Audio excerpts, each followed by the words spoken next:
Hola, mi nombre es María Laura Uribe, soy estudiante de la Universidad de Acambú de la licenciatura en Psicología y voy a exponer para la cátedra Psicología Escolar acerca de las teorías del aprendizaje. Voy a iniciar hablando sobre la teoría constructivista. En esta teoría se cree que tenemos estructuras mentales que son personales, individuales, y que esas estructuras más los conocimientos previos que se tienen más conocimientos nuevos dan lugar al aprendizaje. En esta teoría también se cree que el aprendizaje es subjetivo, ya que viene de las experiencias previas. Se cree también que el aprendizaje es significativo porque se valora la comprensión en vez de solo memorizar. También se cree que el aprendizaje sucede por colaboración, o sea, a través de interacciones del individuo con el ambiente, ya sean maestros, compañeros, la comunidad o la familia. Y que también el aprendizaje es un proceso constructivo, o sea, que no es simplemente un proceso de maestro a estudiante, sino que el maestro transmite los conocimientos y el estudiante tiene una serie de procesos dentro de su cerebro que eso lo combina con sus conocimientos y sus experiencias previas para dar lugar al aprendizaje. También que esto es un proceso individual, o sea, es propio, es único de cada persona. Como principales autores de las teorías constructivistas del aprendizaje tenemos a Lev Vygotsky, que fue un psicólogo ruso, autor de diversas teorías, tanto de la infancia como la educación. Y también tenemos a Jean Piaget, que fue un psicólogo y biólogo suizo, que está considerado como el creador de la psicología evolutiva. Según la teoría sociocultural de Vygotsky, es importante la relación del individuo con el ambiente para lograr el aprendizaje. Esta teoría se basa en que la influencia sociocultural es necesaria para que dé lugar el aprendizaje. Por lo tanto, el aprendizaje se considera como una actividad social y colaborativa. Y también es necesario tomar en cuenta el contexto de cada estudiante, de cada individuo para que ocurra el aprendizaje, y el contexto puede ser contexto social, contexto político, contexto económico, incluso familiar, para lograr una adecuada comprensión y así lograr el desarrollo cognitivo de cada persona. En esta teoría influyen ciertas variables como la interacción social, el lenguaje simbólico, escrito y hablado, o sea, todo tipo de lenguaje. También el pensamiento a través del lenguaje y el lenguaje como medio, tanto para comunicar como para pensar. Para comprender esta teoría de forma efectiva hay ciertos conceptos que deberíamos entender, que son importantes para esta teoría. Entre esos conceptos tenemos la zona del desarrollo próximo, que es la distancia entre el desarrollo y el desarrollo potencial. Entonces, es la zona que se encuentra entre lo que es capaz la persona de hacer por sí misma, por sí sola, y lo que aún no puede lograr sin la ayuda de alguien más capacitado o de alguien mayor, ya sea un adulto o un compañero que tenga más conocimiento al respecto de esa habilidad o esa habilidad que intenta desarrollar o esa actividad que intenta hacer. Cuando los niños o las personas reciben cierta orientación que es adecuada, logran tener nuevos conocimientos. También tenemos el andamiaje, que no es más que el apoyo de un adulto hacia un niño o de alguien que tiene mayor capacidad. Es quien presta ayuda hasta que la persona puede lograr por sí sola lo que intenta hacer. También tenemos las funciones mentales.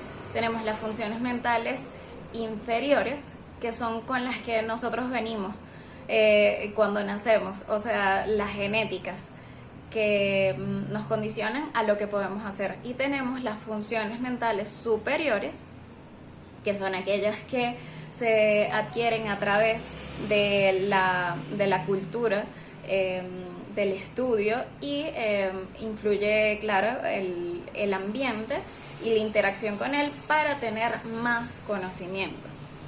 Para poder hablar de las etapas en esta teoría del aprendizaje, debemos comprender la vida y el desarrollo humano como un proceso donde van ocurriendo diferentes cambios durante diferentes momentos de la vida. Estos cambios van generando lo que se llama crisis, y estas crisis van a impulsar al niño o al individuo a buscar mejorar sus habilidades o a obtener nuevas habilidades, las cuales, debido al crecimiento y a la influencia del entorno, cada vez se vuelven más difíciles.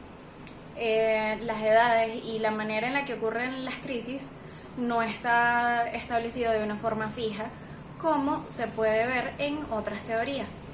Otra de las teorías del aprendizaje con enfoque en el constructivismo, que es importante, es la teoría del desarrollo cognitivo o teoría psicogenética de Jean Piaget. En esta teoría se plantea que el aprendizaje no es solo la interacción del individuo con su entorno, sino que también, además de estos dos elementos, es muy importante la construcción interna que se va a dar en cada sujeto. Esta teoría también plantea que la lógica es algo que se va construyendo de forma progresiva y que es un proceso que se da desde el nacimiento y va atravesando diferentes etapas de la vida. También esta teoría nos plantea que cada individuo tiene ciertos patrones de cognición comunes con otros individuos y a su vez que son diferenciales en cada periodo de su desarrollo. Como conceptos claves tenemos la maduración, que es un cambio que se va presentando con el tiempo y es un cambio que se da de forma natural y se da mediante la interacción del individuo con el medio ambiente, o sea, a través del aprendizaje. También tenemos la inteligencia, que es aquella capacidad de adaptación del individuo con su medio ambiente. Otro de los conceptos es el esquema, que es una estructura mental o un patrón de pensamiento que los individuos utilizan para poder solucionar alguna situación específica. Otro concepto sería las invariantes funcionales, que son las funciones de la inteligencia que son con las que nacemos y son estables, que son aquellas que van a generar las estructuras cognitivas. Otro concepto sería la organización, que integra las estructuras y cada una de sus partes. La información se organiza en sistemas o estructuras mentales. También tenemos la adaptación, que es un proceso donde el pensamiento se ajusta para poder incluir nueva información y para comprenderla, o sea, para aprender. También tenemos la equilibración, que es donde se alcanza un balance entre los esquemas y la acomodación. Esta teoría, como la mayoría de las teorías, sí tiene unas etapas bien delimitadas.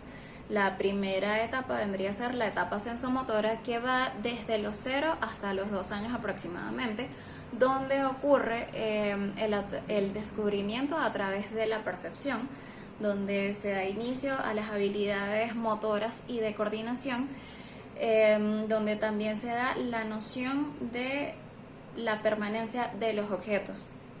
La segunda etapa vendría a ser la etapa preoperatoria, que va desde los 2 hasta los 7 años aproximadamente. En esta etapa ocurre el desarrollo del lenguaje y también el uso de los símbolos.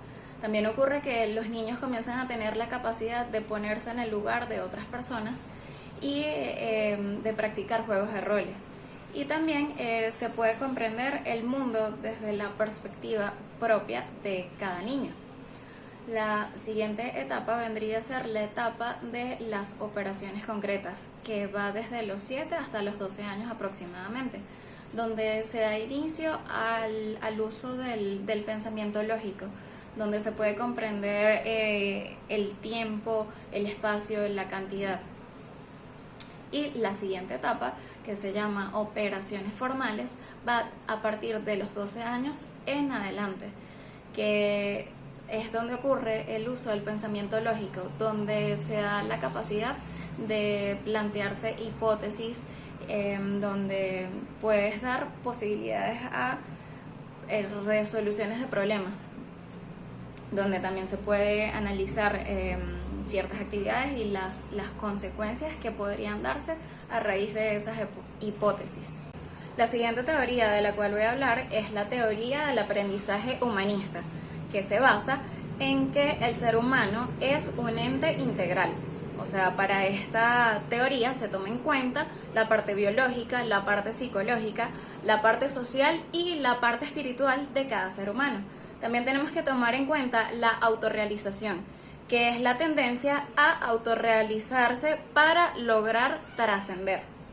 También esta teoría nos habla de la conciencia de la existencia propia, la determinación, que es el hecho de que los seres humanos se hacen responsables de sus propias decisiones. También tenemos el concepto de la intencionalidad, que es que cada ser humano tiene una intención en sus actos, o sea, que busca lograr algo mediante sus actos. También tenemos en cuenta la subjetividad, que es aquella percepción que es subjetiva y que está relacionada tanto a las emociones como los sentimientos de cada ente. Entonces, por esto quiere decir que cada ser humano es una persona única y que nos debemos centrar en cada potencialidad y no en las debilidades para lograr un aprendizaje efectivo. Entre los principales autores de la teoría humanista del aprendizaje tenemos a Abraham Maslow, que fue un psicólogo estadounidense, autor de la teoría de la jerarquía de las necesidades, y a Carl Rogers, que también fue un psicólogo estadounidense, autor de la teoría del aprendizaje significativo. En cuanto a la teoría de la jerarquía de las necesidades de Maslow, podemos decir que esta jerarquía consta de 5 niveles y va desde el nivel más básico hasta el más elevado.